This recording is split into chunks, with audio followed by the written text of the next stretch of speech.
Okay, hi Garrett. I'm gonna do an inspection of your chest and your thorax today. So I'm gonna start by looking at Garrett's overall breathing. I'm gonna note the rate, the rhythm, the pattern, if he's using any intercostal muscles or if he's having any retractions or accessory muscle use. I'm gonna look at the AP diameter here to make sure it's not barrel chested at all. That could mean COPD. And I'm gonna note any like masses, any heaves, pulsations, stuff like that, any deformities, and then note the bony thorax and the spine. So note that everything's bony and the spine is processed. So then we're gonna look at his landmarks here. So I'm gonna find the clavicle. We've got the supraclavicle, infraclavicle coming in. We've got the suprasternal notch.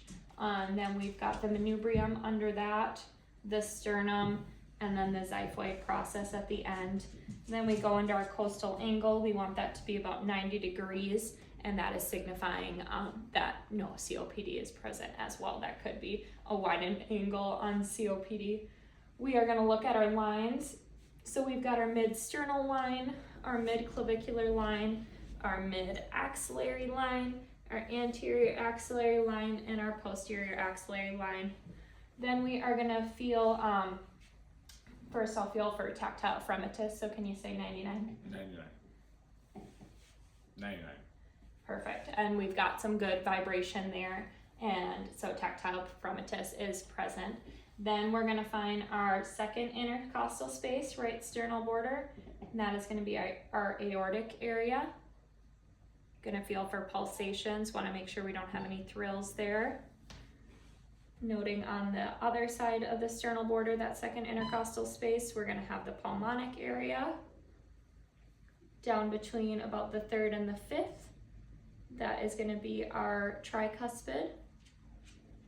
And then coming down to the apex of the heart, that'll be our bicuspid. So no thrills noted at that time. During palpation, we're also gonna test for any intercostal tenderness and note for masses and whatnot while we are palpating. So we'll just kind of palpate the whole chest for that. Then we are gonna work on percussion. So I'm gonna tap in the intercostal spaces, noting resonance over it, checking for any dullness. That would be over the heart like we noted, down the diaphragm, and any organs would be dull or bones. But mostly it's going to be the resonance pattern. We want it to be resonant and no hyperresonance noted. So that is percussion. We did that in our 6 areas, and then we'll go ahead and auscultate. So I would again work in the ladder pattern. He's going to take deep breaths in through his mouth and out through his mouth while I put my stethoscope on.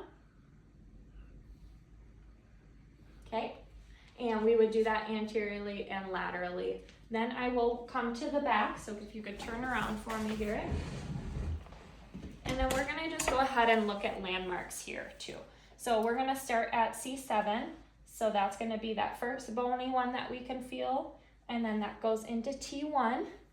We'll follow that down until about T7, and then we will find our 12th ribs, our 12th rib, and our 7th rib. Sorry, not our 7th spinous process, but then we've got our mid-spinous process, and then you've got your scapulas. So we'll look at the infrascapular area, the interscapular in between the two, and then mid-scapula area. What else? We're gonna look at your diaphragm. So I'm gonna come down here to about that 10th area, and again, well, 10th, yep, and take some deep breaths in and out, and I'm gonna note, can you do one more? Good.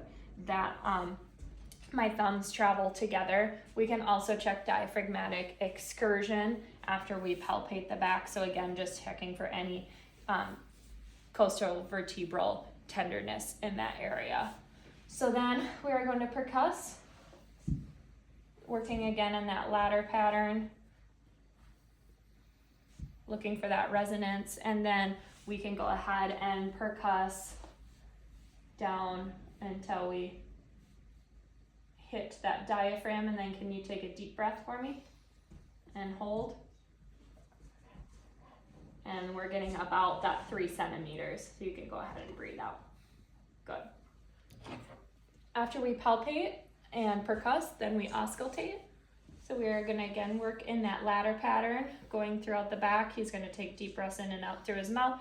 While I do that, listening for any adventitious lung sounds on the anterior and posterior side. Everything sounds clear to me, Garrett. And after that, we can check, during our auscultation, we can check our specialized exams. So that is gonna be egophony, bronchophony, and the whispered peliqui test. So we'll start with the whispered peliqui, and that's for Garrett. Can you say 1, 2, 3? Sorry, whisper 1, 2, 3. Okay, and that should be faint and distant like it is. Then we're gonna check bronchophony. So can you say 99? 99. And that is gonna be muffled and distant as well, or muffled and indistinct. And then egophony, can you say E? E. And that should sound like an E, not like an A. Everything sounded great there, so that is my exam. Thank you.